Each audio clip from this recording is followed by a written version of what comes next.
On today's show, we'll discuss our biggest takeaways from yesterday's interview with the captain, Brady Tkachuk. And we get back to our SensCentral Citizens. Today, it's Shmuel Bulka.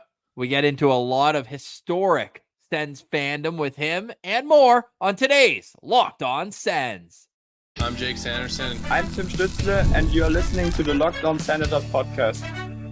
You're Locked On Senators, your daily podcast on the Ottawa Senators. Part of the Locked On Podcast Network, your team every day.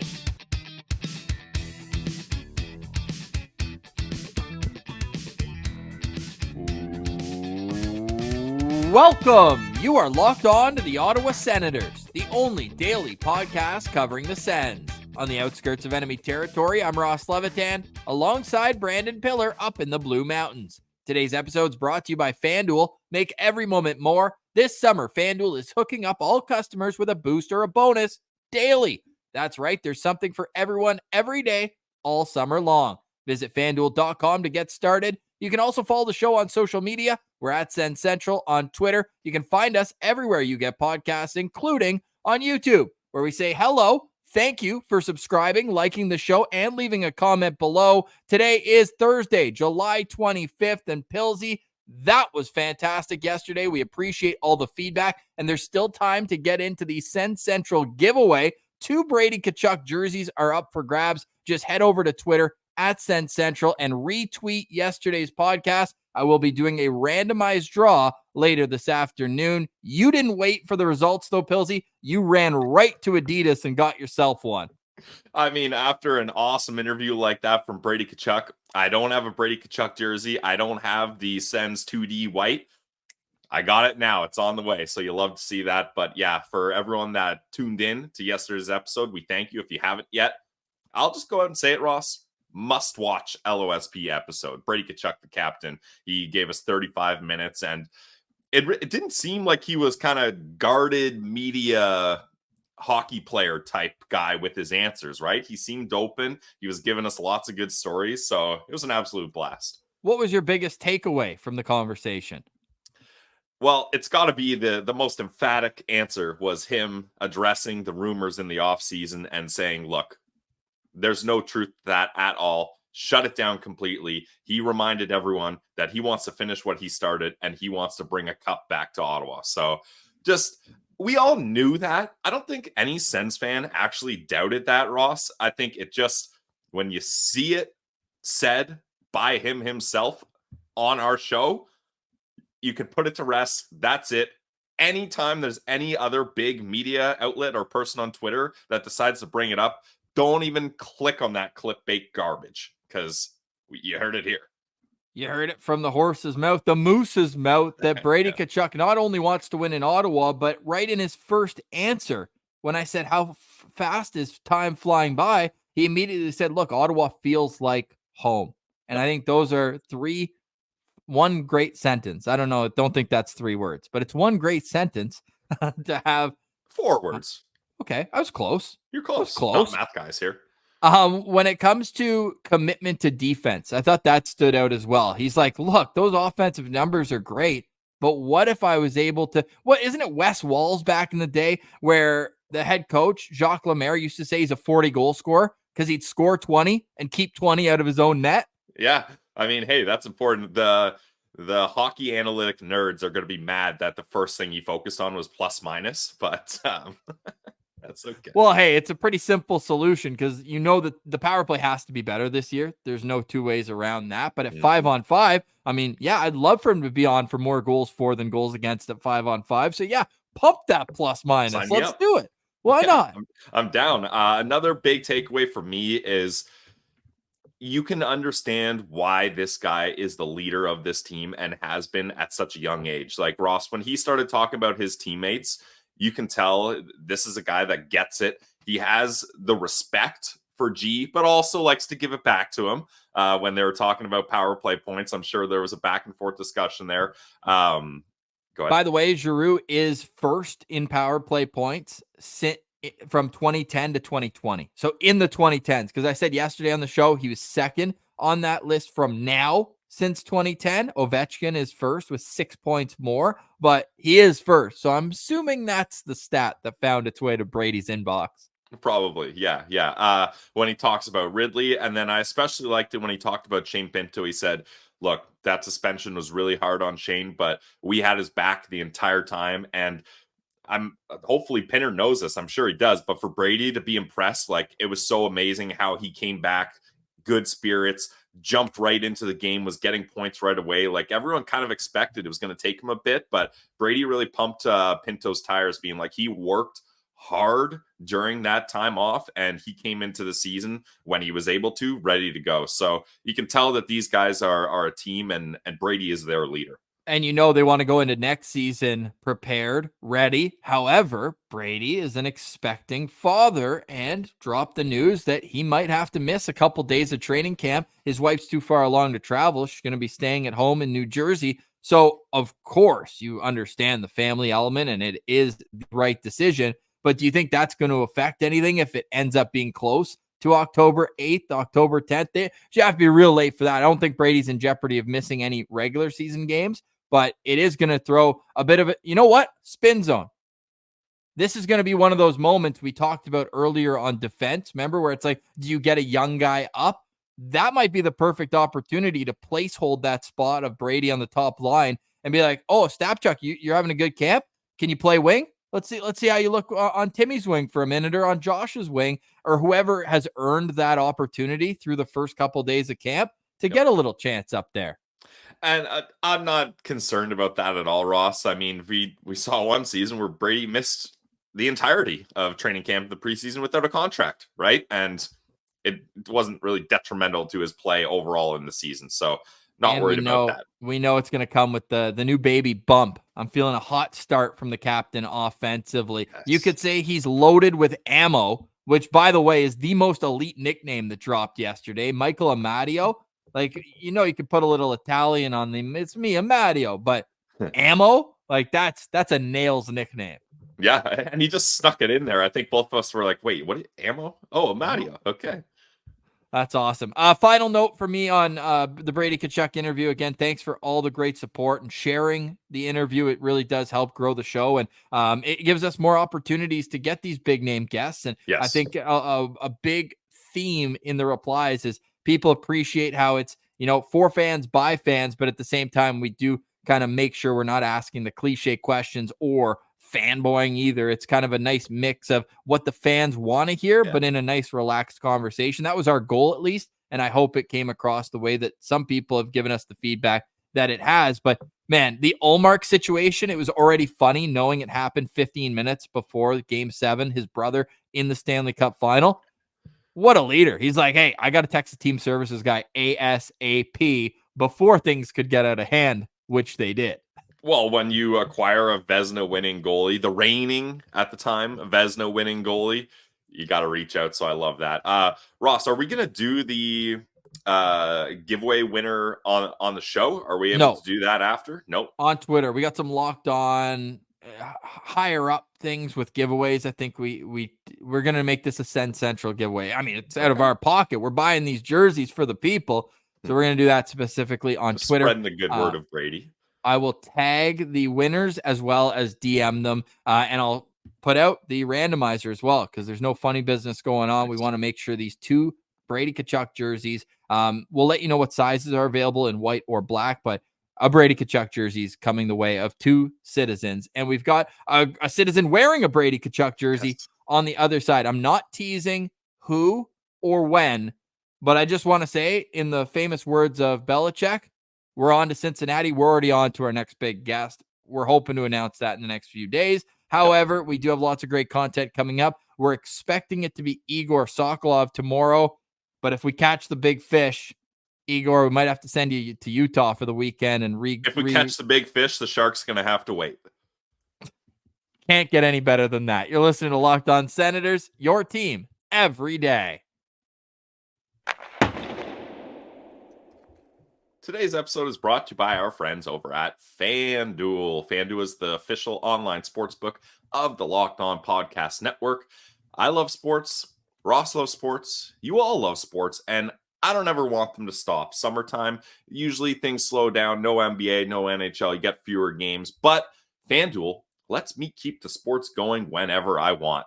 All I got to do is open up the app on my phone, dream up some bets, and I can get back in the action. And this summer, FanDuel is hooking up all customers with the boost or bonus daily. Ross, I don't know about you, but I've been looking at all the future bets I can make for the Ottawa Senators, making sure I got them all lined up. And then once in a while, mix in some prop bets with baseball, some over-unders, try to just boost the account a little to get it ready for that NHL season, because we gotta be prepared on FanDuel for the home opener. That's a time where you gotta get excited, and FanDuel can make it a lot easier to get excited for Ottawa Senators hockey. And all customers are getting a booster bonus daily, so there's something for everyone every day, all summer long. So head over to FanDuel.com/lockedon and start making the most out of your summer. FanDuel, official sports betting partner of Major League Baseball. All right, we now welcome on this week's SensCentral Citizen. We're heading to Long Island, where we find Shmuel Bulka, who's in competition with his son to be the #1 Sens fan in New York. Shmuel, welcome to Locked On Sens. How are you doing today, sir? Doing great. Great. Thanks so much for having me. How you guys doing? We're doing fantastic. We've had lots of great conversations with your son, Avi. The videos we were sent from you guys in Sweden last year, elite. What was the beginning of your fandom with the Ottawa Senators? Well, I guess I'd have to go back to 1989 when I wrote a $50 check to the Bring Back the Senators season ticket campaign for 2 seats. And then obviously December 1990, when the team was announced, was still one of the greatest thrills of my life. And so I've been a fan since before the team existed, in essence. I want to learn more about that before process. Like when you're talking 1989, like what's the buzz like around trying to get a team? Did it feel like you were one of the only people that were supporting it? Did it feel like everybody was involved in it? Like how much hype was there around even just the aspect of trying to get a team back? Right. Certainly, in my recollection, there was a fair amount of hype. And in fact, if I remember correctly, when the Colorado Rockies moved to New Jersey,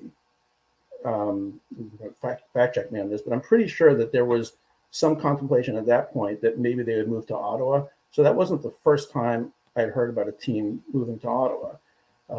But no, I remember there being a lot of excitement about the possibility. And certainly, in the build up, it was a little different than now, right? There was no internet. So, there was no Twitter, but definitely I remember there being a lot of excitement about it. So then the team comes to Ottawa. Were you at game 1 against Montreal when Rome was built in a day? I was not at game 1. The first game I was at at a game in season 1 against the Rangers. That was a loss, if I remember correctly. Well, probably. It wasn't a lot of wins that season. Yeah, most of the games I went to in the first 3 years were actually, I think all the games I went to in the first 3 years. So that's the first home game I went to. Against the Hartford Whalers. Hartford Whalers. Hey, that's 1 versus 2. I don't know if Pronger made his debut that year. Not that we remember who goes number 2, but that's a little head-to-head there with the Daigle. Yeah, well, year 1, I don't know that Dave was on that. Or was he after that year? So maybe that. I think it was after that year. Maybe that year was the difference between who got, or no, wasn't it Yashin the next year? Or am I completely out to lunch? Yeah, I want to say that Yashin was drafted before Dag, but Dag was not.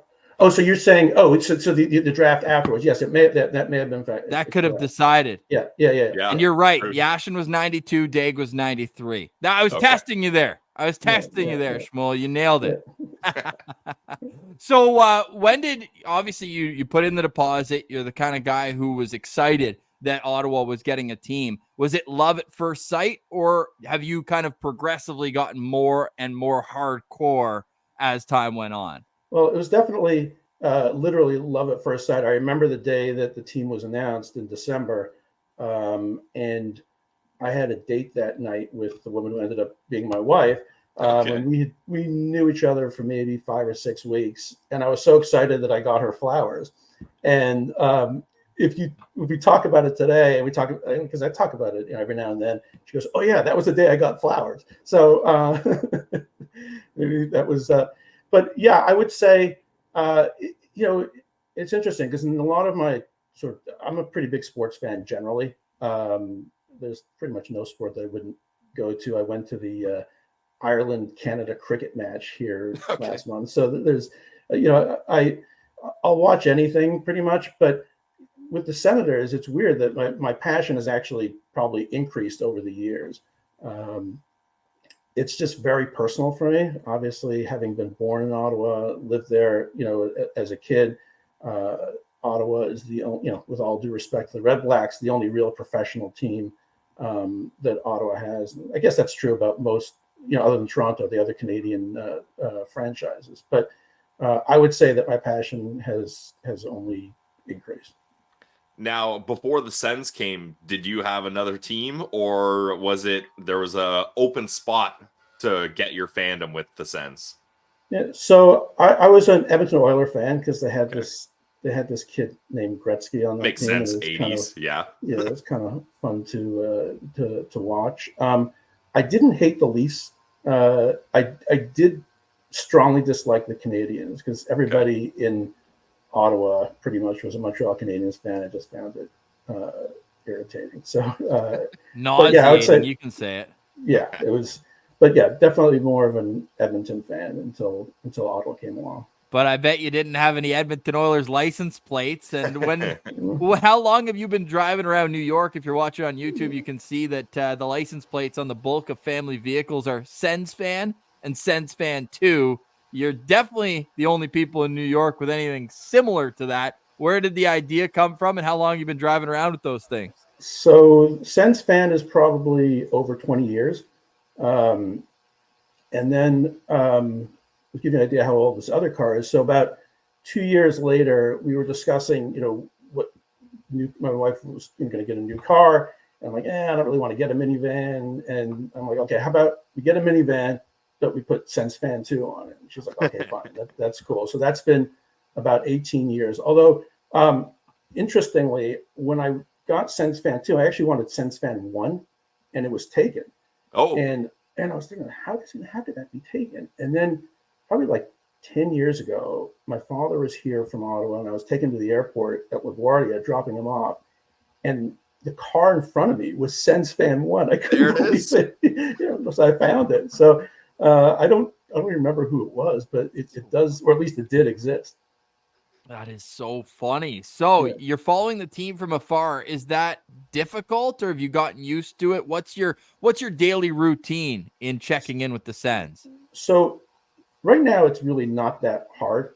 I can watch any game I want, with streaming and everything. But even for the last 15 years or so, before streaming, then there's the NHL Center Ice package, so that was doable. Following guys like you on Twitter and others, Sens Twitter, it's really it's pretty easy now, and it's probably not that different than being in Ottawa. I can read anything, but at the beginning it wasn't that easy, right? So you remember, 1992, there was really no internet to speak of. The hockey, the TV package here in the U.S. for hockey was not that great, so I wasn't seeing them that often. I actually remember I think it was the 2003 playoff run, and I had a previously scheduled overseas trip, and so I couldn't watch games on streaming. That didn't exist, and I used to get my updates. I would call into the radio station. They would give me updates, and when they were really nice, they put me on hold, and I get to listen to the broadcast. And that was, by the way, that was when long distance actually mattered. So those calls actually ended up probably costing a little bit, but it was much harder early on, being a non-Ottawa fan. But certainly it's much easier now. When did you notice the shift in that or the evolution? Was there a year where you're like, wow, this is a lot easier than it used to be? I don't remember the year, but it was probably when I first bought the NHL Center Ice package. Right. So when you can watch, and at the time, I don't know if it was every game, but it was pretty much every game, and that was difference making to me, where you can watch all the games. Shmuel, I see you're wearing a Brady Tkachuk jersey for anyone who's just listening. I am. I'm not going to ask you who your current favorite player is, but who is your first ever favorite Ottawa Senator? Oh, wow. That is a great question. Thanks. I would have to say, thinking about probably Wade Redden. Whoa, that might be our first Wade Redden, Ross. Shout out Wade Redden. What made you? I'll tell you why. Because for me, obviously I want the player to be a talented player. But one of the things you mentioned yesterday with Brady as great player but great person, and one of the things Wade Redden did, and I'm not sure if you guys are aware of this, but he rented a box for every game and then gave it away to charity. Okay. He's just a genuinely really good guy, and I like that. In fact, I will readily admit that when the Senators had to choose between keeping Chara and keeping Redden, well, they said they had to choose, but when that happened, I was actually happy they kept Redden because he was such a great guy. So that he was probably my first favorite player. Yeah, they said they could only pick one, and then they turned around and spent a bunch of money on Joe Corvo and Martin Gerber after. Yeah. Really cool. Well, that's okay, because Chara didn't really do that much after. No. I don't think I ever heard of him after that. Definitely not. Was he the first European captain to win the Cup? Or did Lidstrom win it in 09? I think Lidstrom got it before him. Right. Yeah. Right. But I mean, in revisionist history, it looks like a tough decision. But at the time, it was a pretty close decision. Absolutely. Like Redden was putting up major points. Chara hadn't kind of fully got to his elite level yet. So it looks. I mean, he was better as a Bruin than a Senator. Like he had another level in Boston. Of course, is what I'm getting at. I mean, it ended up turning into the size difference between Zdeno Chara and your two kids here, Shmuel. In this photo you sent us from 2004, it is amazing to see. You could stack both of them on top of each other, and they wouldn't be as tall as Big Z in this one. What's the backstory behind this photo? So the backstory is this is 2004. I don't remember. I think it was probably. I can see the date. There's probably February or March. My father was turning 60 in June. And I knew the Sens were playing the Rangers the next night, and I somehow knew the hotel that they were staying at. And I remember it was a Sunday night, and we drove into the city to hang out at the hotel, which I've done once or twice, maybe, and met a bunch of the players. Actually got Jacques Martin to record a happy birthday message, which was kind of weird because I think, if I remember correctly, by the time my father's birthday came along, he actually wasn't the coach anymore, which was not great. But yeah, we met a bunch of the players, and they were just great. So that's how we met them. Yeah, I mean, it's always great when you can meet the players. Have you had a chance to meet any of the current players? I know we've got a bunch of pictures lined up here. Is there some of you guys meeting current players? Absolutely. So nice. There he is. Yeah. So this was in Sweden after the second game, after the Minnesota game. This is just a SensCentral reunion right here. It's yeah, your son Avi, who's been on the show, Brady, and yourself. Exactly. So after games, I've met players after the games a lot, but I try not to do it after a loss. So thankfully they won the game.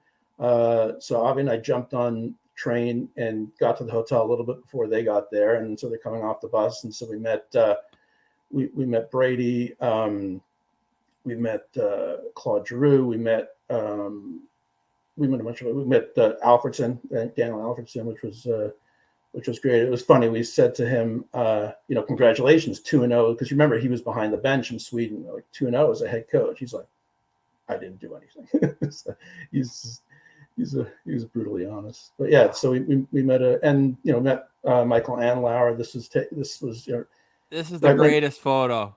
Oh, yeah, and keep in mind, this is right. He gets off the plane. This is right after his cab arrived at the hotel. We just happened to be around at the hotel coincidentally, and he's so personable. He's so open about everything. He's just a great guy to talk to.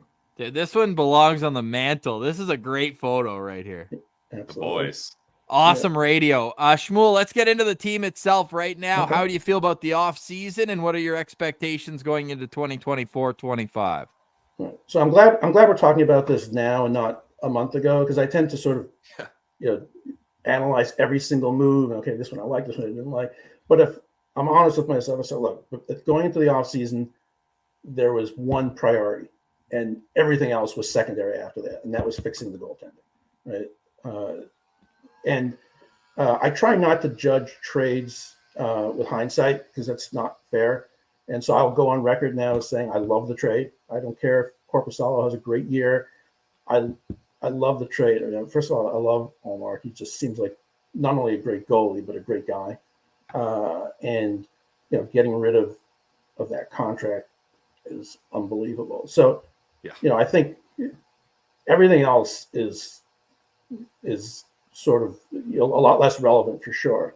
I like all the moves. No, not necessarily, but again, the core really didn't change. And look, Staios has to have the opportunity to build the team that in the way he wants to build it. So they took care of the biggest issue, and so to me, that's progress. It'll be interesting to see what kind of contract Staios works out. One of the things I remember from Dorian is he used to, no one's coming to Ottawa right now at a discount, right? And you saw that with some of the contracts this offseason, like Perron didn't get underpaid, right? But one of the things that Dorian used to do is, at least that's the way I looked at it, he used to give term, and that was a way of getting the annual value down. Like, so the Korpisalo contract. When he signed Korpisalo, I'm like, $4 million a year, it's not that bad, but 5 years, I'm like we didn't even make it to year 2. Well, exactly. But a 3-year contract, it wouldn't have been the end of the world. And so I'm really curious. I don't think this summer was a good indication. I think the Ullmark contract would be a great test to see how Staios handles these kinds of things, because I just get the feeling that that his view is one of the ways to mitigate risk is to avoid contracts that go a little bit too long. And it doesn't necessarily mean, I'm not talking about a 7-year contract, even a contract like Hamannik's, right? 2 years, even that, you can see there's risk in that. So but I'm very enthusiastic. I fully expect certainly a playoff run, a run to the playoffs. And I'm always optimistic. So I'm not going to predict a Stanley Cup like Avi did last year, but I do feel pretty confident about a playoff run this year. I would love that.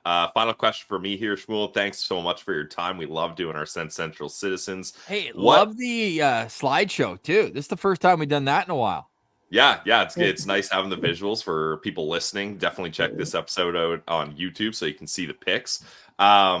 What is your favorite Ottawa Senators memory? I like to leave an open-ended question at the end, just in case we missed anything you wanted to touch on. That's a great question. Try not to have recency bias, because obviously we had that Timmy's goal in Sweden was pretty cool. But I would say 2003, I believe it was, first round Islanders, Senators, Game 3, double overtime. There with my daughter. I'm 1-7 in playoff games, so I think I'm actually part of the problem. So I'm overall I'm over 500, but 1-7 in playoff games. So maybe I have to avoid going. But game went into double overtime. I think it was Todd White who scored in overtime. That was to be able to see the team win a playoff game in person was just with my daughter was unbelievable. Wait, I got a follow up. So was that was your only playoff win? It was a double overtime win. Yes. And then was it 7 straight losses after that? No, there were losses before that. Okay. There were losses before. There were losses after. My worst was in 2017. Against the Rangers. So you remember the Sens were up 2-0. They had 2 really close, crazy wins, and then Avi and I went to games 3 and 4 where they got completely outplayed. Yeah. And then they won game 5 again with that crazy comeback. Pajot. Pajot, I think, was game 2. I think game 5 was Turris, if I'm not. Turris, right? Yeah, you are right. Yeah. And then game 6, my daughter was graduating from graduate school, and so we couldn't make the game, which was that's why I kind of think that I may be the problem here. No, you're not the problem, Shmuel, and you're a great storyteller. We appreciate you having you on. My final question is, give me a breakout candidate. Who's the guy on the roster who you're looking to have a big acceleration in either production or overall impact? Does it have to be on? Because I could say a player on the roster, but I actually could I go off roster, a player that's in Binghamton now, but I think actually could play more than people are expecting, and I'm predicting more than 20 points for Stephen Halliday this year. Oh, in the NHL? In the NHL. Okay, nice. I just think he's gonna. I don't think that this administration feels bound by okay, well, this guy's first. This guy. I think they're going to bring up who's ever playing the best. Yep. I'm not sure he's going to start the year with the team, but I think he's going to get called up, and I think he's going to be playing too well to send down. So that's my. I like it. We'll see. I'm in shock at that one. Not sure whether it's first time me hearing Binghamton in 10 years. Sorry, did I say Binghamton? He's a New Yorker. Sorry, no, it's not. No, it's because I apologize. I didn't even realize I said that because it's because that before Belleville was Binghamton, and that's, of course, and that's it gives you an idea of where my mind was at. But yeah, sorry, Belleville. Yeah. No, I love it. Hey, you pronounce Binghamton perfectly. My dad scrambles it into like a 10-syllable word. It's outrageous. I just say bingo every time because it would mess me up too. I like that call though. I mean, Stephen Halliday, friend of the show, we know that his seamless transition went up from college to the AHL. Why not just jump AHL to NHL at the same token, Shmuel? We're going to be watching for that. And everybody can check you out for more on Twitter at SBulka on Twitter. Hey, fantastic stories. Really appreciate you having you on, and love that you and your son, you guys are representing for Sens Army down in New York. So thanks for doing this. We'll do it again down the road. Thank you. Thanks so much for doing this. Have a great day, guys. Stick taps to Shmuel for joining us. Really fun conversation with him. Pilsy, any final thoughts on today's show? What a week it's been, man. Yeah, it's been awesome. No, I don't really have any final thoughts, Ross. It's been a great week. We appreciate all the support from people checking out the Brady interview, and I'm with everyone else. That interview just got me so much more excited for the season to start. With that said, why don't we, because I don't want people to forget Mad Sogard was on the show on Tuesday, and he said, hey, we teased the helmet, but I have it, right? So this is for all the people who on a Thursday are here at the end of the show. Boom. If you're watching on YouTube, this is Mad Sogard's bucket for next season. I love that he kept the Great Dane on there. It's an awesome nickname, and the puck was in the dog's mouth last one, so that's why his teeth are some are here. Some are there. What are your thoughts as you see Mad Sogard's 2024-25 mask? I love it. Obviously, to give my full opinion, I got to see it on Mads on the ice. That counts for a lot for me. I know you're waiting for a gold cage too. Yeah, gold cage. Mads didn't seem like he was a gold cage guy, so we'll see if he goes that way or not. It'll be interesting to see. But I love the kind of the playfulness of it. Like, it's not like an angry, intimidating mask. The dog and the snowman are having fun. If you're watching on YouTube, they're having a snowball fight, and you got the Sens logo. The number looks sharp on the chin, and then the back, you got the Danish and Canadian flag. So I love it. Good stuff from Mad Sogard, just one of the all-time guys. We've had a lot of them in the organization over time, and It's sad, but it's the business. Some of them move on, and we will have our exit interview with Igor Sokolov tomorrow. We're looking to land the eagle, though. That's what I'll tease, but hopefully in the weeks to come, we will be able to get you another big fish out of the pond, because as Sens fans, it's been a lot of long seasons, but it really feels like a new page has turned. And there's some really fun writing on this one and the chapters ahead. So bridging the gap between the fan base and the players is something that I think can only help kind of light the fire and ignite a spark under this fan base, who is just begging for a competitive team in the National Hockey League. So we're doing our part. Everyone who is here, we appreciate you so much. Make sure to leave a comment below the video and like, subscribe, tell a friend as well. Thank you so much for making us your first listen of the day each and every day on the Locked On Podcast Network. Like Pilsy, it's literally been 90 days, give or take, since the Sens have played a game, and we are just humming along. And that's a testament to the passion of the fan base. So thank everyone for joining us. Not that we're going anywhere. We will see you tomorrow right back here. For Brandon Piller, I'm Ross Levitan. This has been another edition of the Locked On Senators podcast. Your team every day.